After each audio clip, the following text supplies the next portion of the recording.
देती हूँ और आपको छोटे छोटे टिप्स देती हूँ आपकी वेट लॉस जर्नी को जल्दी कंप्लीट करने की। सो आज हम बात करेंगे न्यूट्रिट fit challenge habit number 5, how to plate your meals. So same food same calorie, but खाने का पैटर्न बदलने से ग्लूकोज स्पाइक ऑलमोस्ट 73% तक कम हो जाता है ना अच्छी हैबिट। इस बारे में हम बात करेंगे साइंटिफिकली। सो इस हैबिट में हम सीखेंगे no calorie counting, no restrictions, बस एक स्मार्ट साइंस बेस्ड ट्रिक जो आपकी क्रेविंग, एनर्जी डिप और मेटाबॉलिक डिसऑर्डर को क्योर करेगी। क्या है वो हैबिट? एक खाने का पैटर्न है जो मैं आप लोगों को सिखाती हूँ। Start your meal with fibres, second protein and fat, third carbs. So अब कैसे करना है, क्या मतलब है इस बात का कि क्या हम पहले सारी फाइबर मीन्स सैलेड एंड सब्जियाँ, फैट मीन्स कोई भी बटर खा रहे हो, पनीर खा रहे हो, या प्रोटीन के लिए आप नॉन वेज खा रहे हो, दालें खा रहे हो। इसका मतलब क्या मैं ये कह रही हूँ आपको कि पहले आप सैलेड खा लो, घिया खा लो, कोई भी सब्जी खा लो, उसके बाद आप पनीर खा लो और दूसरी रोटी खाओ ना। द राइट वे इज, आप अपनी प्लेट जब लेते हो सबसे पहले सैलेड लो 5-7-10 मिनट पहले, फाइबर चला गया। उसके बाद आप 2 पीस पनीर खा लो या 2 चम्मच दाल खा लो, प्रोटीन चला गया। उसके बाद अपना मील स्टार्ट करो। 2015 में एक रिसर्च आई थी जिसमें यह कहा गया था कि अगर आप फाइबर्स को, प्रोटीन एंड फैट को कार्ब से पहले लेते हैं तो जो आपका शुगर स्पाइक होता है वो 73% तक कम हो जाता है। कुछ इमेजिन, एक छोटी सी हैबिट चेंज करने से आपका शुगर स्पाइक कम हो जाएगा।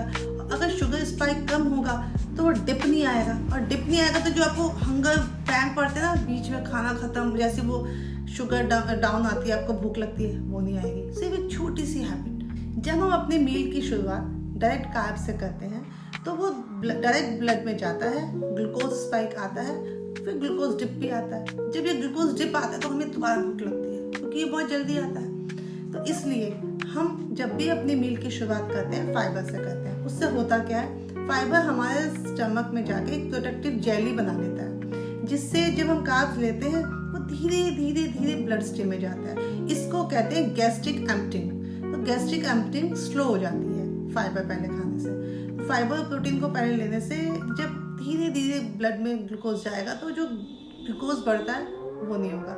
ये बहुत बेनिफिशियल है उन सब के लिए जिनको इंसुलिन रेजिस्टेंस की प्रॉब्लम है, जो डायबिटिक है, जिनको पीसीओएस की प्रॉब्लम है। सो ये हार्मोनल इम्बैलेंस वालों के लिए भी बहुत अच्छा है, ये डायबिटीज वालों के लिए भी बहुत अच्छा है। ये ट्रिक इवन हर उस बंदे के लिए अच्छी है जो वेट लॉस जर्नी में है। अब आप लोगों का क्वेश्चन होगा, कई बार ऐसे मील होते हैं जो सब मिक्स होते हैं, तो उसको हम कैसे फाइबर अलग से खाएं? ठीक है, जैसे मान लीजिए खिचड़ी है, खिचड़ी से पहले सैलेड थोड़ी सी खा सकते हैं। सैलेड नहीं खानी, एक बाउल सब्जी खा सकते हैं। एक बाउल सब्जी नहीं खानी, थोड़ा सा दही खा सकते हैं। वो भी नहीं खाना, 1 चम्मच इसमकुल खा सकते हैं, फाइबर। सो कुछ भी खाना उससे पहले थोड़ा फाइबर खा लो। अगर आपको कोई भी मेटाबॉलिक डिसऑर्डर है, ये आपके ग्लूकोज स्पाइक को कम करेगा, जो आपकी वेट लॉस के लिए हेल्पफुल है।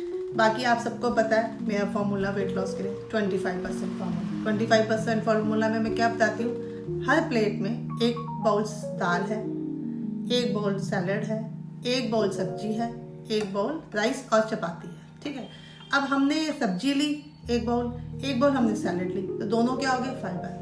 तो हमारी प्लेट में 50% फाइबर होता है। अगर अब इस रेशो में अपनी प्लेट को मैनेज करोगे तो आपको जो कॉन्स्टिपेशन और एसिडिटी की प्रॉब्लम होती है वो होगी ही नहीं। सो जब भी आप खाओ नॉर्मल इंडियन मील, 25% वाला फॉर्मूला सब लोग याद रखो। 25% सैलेड हो गई 1 बाउल सब्जी हो गई, प्रोटीन के लिए दही हो गया, एग हो गया, फिश हो गया, चिकन हो गया, दाल हो गई, छोले हो गए, राजमा हो गए, अगली सब्जी होगी चपाती एंड राइस की। और जैसा कि मैं आप सबको बताती हूँ, 1 चपाती या 1 सर्विंग राइस के साथ 3 सर्विंग ले। अब आपको और भूख है तो आप ये सोचो कि मैं 1 चपाती और लूंगी, लेकिन क्या मैं 3 चीजें ये और खाऊंगी? अगर आपको लगता है नहीं तो आधी चपाती लो, आधी सर्विंग सबकी लो। अपने आप स्ट्रेटेजिकली अगर हम छोटे छोटे टिप फॉलो करेंगे, हमारा वेट लॉस कब हो जाएगा हमें पता ही नहीं चलेगा। तो पहले जब मैं अपनी वेट लॉस जर्नी में थी तो मुझे हर मील के बाद मीठे की क्रेविंग होती थी, बीइंग ए पंजाबी। लेकिन जब मैंने इस स्ट्रेटेजी को फॉलो किया तो मुझे अपनी क्रेविंग में बहुत कंट्रोल फील हुआ। तो मुझे तभी लगा ये न्यूट्रिट जो फिट चैलेंज मैं बना रही हूँ, इसको जो हमने इसमें डालना है हैबिट में, कि ये अपनी क्रेविंग को भी कंट्रोल करता है। बेसिकली इसको मैं बोलती हूँ अपने कार्ब्स को जस्ट बनाओ। कैसे?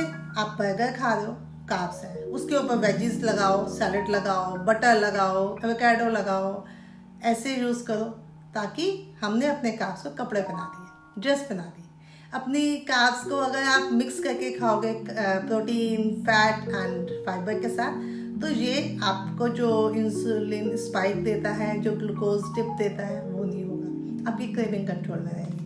तो ये थी हमारी न्यूट्रिट फिट चैलेंज हैबिट नंबर 5 सिर्फ एक छोटा सा tip, fibre first, protein and fat second, at the end carbs. मिलते हैं न्यूट्रिट फिट चैलेंज हैबिट नंबर 6 के साथ। Till then take care, bye.